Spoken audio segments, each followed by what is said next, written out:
Olá, bom dia! Nós iremos fazer a parte 2 hoje sobre depressão.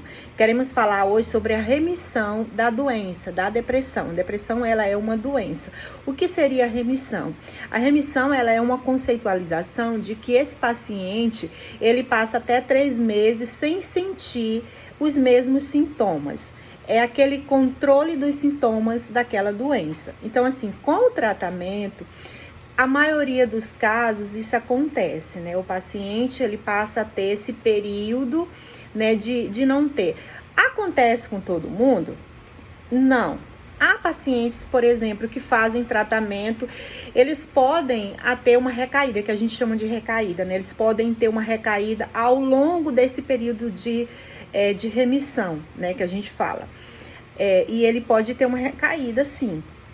Inclusive, quando esse paciente ele começa a entrar dentro desse transtorno, dentro desses sintomas da depressão, geralmente existe, a gente chama alguns termos chamados gatilhos, né? Que são as situações, problemas que levaram esse paciente a entrar, por exemplo, nesse processo, a chegar até a de fato ser diagnosticado ou pré-diagnosticado com a depressão. Fazendo-se o tratamento, vem a questão da remissão que a gente fala, né? Que é esse período até 3 meses, esse paciente não sentiu sintomas, ou seja, ter esse controle, né? É como se a doença, né, ele tivesse aquele controle de não sentir mais, né? Agora, vale destacar que pode acontecer as recaídas, certo?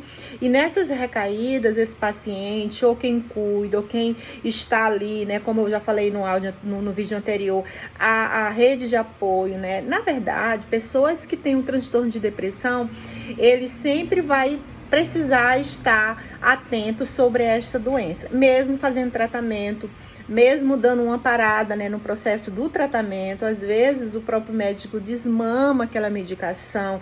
Vale destacar que é muito importante você que faz um tratamento medicamentoso, você permanecer nesse tratamento até o médico solicitar o desmame, que ele vai orientar a diminuição da medicação até você parar de tomar essa medicação.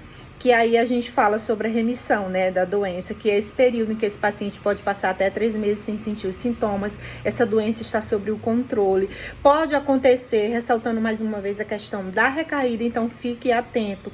Se por acaso houver recaída, volte a um tratamento, volte ao médico novamente, volte a fazer psicoterapia com o psicólogo, que é a terapia, que ela é de extrema importância.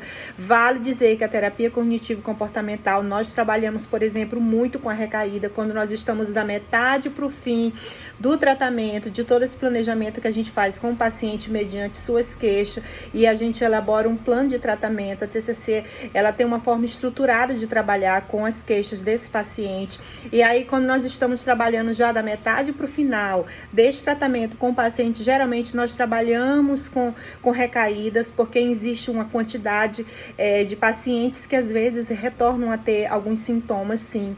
E vale destacar, sim, que a terapia cognitivo-comportamental, por exemplo, ela faz com que esse paciente adquira habilidades e estratégias para lidar, né, com os sintomas, lidar com a doença e lidar com as possíveis recaídas, né? É interessante porque ele vai saber, eu posso ter recaída, sim, mas o que acontece? A TCC, que é a terapia cognitivo-comportamental, a gente trabalha com plano de ações, né?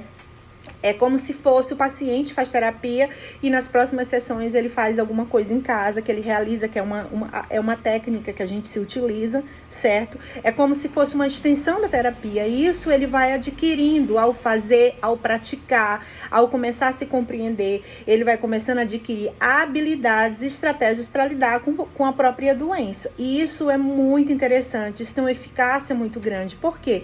Esse paciente ele vai estar se observando durante toda a semana, ele vai estar trabalhando com ele, por isso que a gente às vezes usa o termo para ele se tornar o seu próprio terapeuta, pelo menos nesse aspecto, nessas queixas específicas das quais ele tem trago para o processo terapêutico, né, para a terapia. Então fica aqui mais um vídeo sobre essa parte 2 da depressão, né, sobre a questão da remissência, da remissão e sobre a questão, por exemplo, da recaída, ok? Muito obrigada!